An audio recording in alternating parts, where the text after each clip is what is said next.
আমরা আর কখনোই tax free গাড়ি নিব না এমপিরা। আমরা ওই দিনই ঘোষণা করেছি আমরা কোনো প্লট নিব না।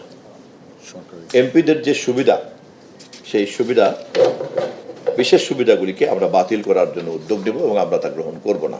আমরা আশা করি সরকারি দলের বাইরে অন্যান্য এমপিরাও আমাদের এই উদ্যোগের পাশে থাকবেন, আমরা আশা করি।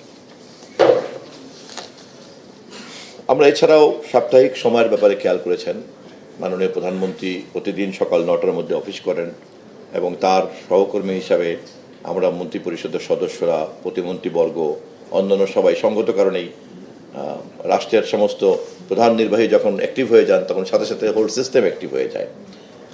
ওনার নেতৃত্বে আমরা একটা নতুন সংস্কৃতি শুরু করতে যাচ্ছি, তাই ইতিমধ্যেই জাতি প্রশংসা করেছে। ভিআইপি প্রোটোকল হ্রাস করে দেওয়া হয়েছে।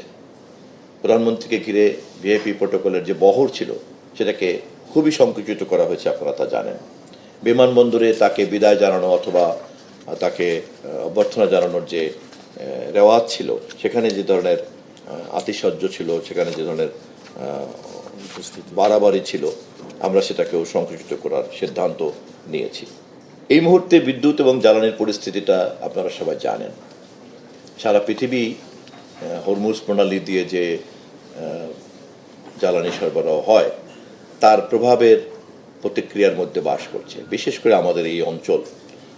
এবং সেই কারণে আমাদের মতো দেশ, যা জ্বালানি আমদানি নির্ভর একটা বিদ্যুৎ জ্বালানি নীতির উপরে দাঁড়াতে বাধ্য হয়েছি আমরা।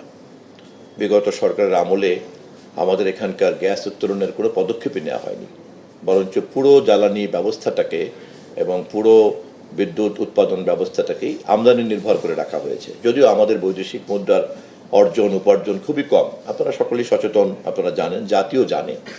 কিন্তু উত্তরাধিকারভাবেই জনগণের ভোটে নির্বাচিত হয়ে আমরা এই ধরনের একটা সংকটকে দায়িত্ব নিয়েছি। দৈনিক আজকের বাংলা .net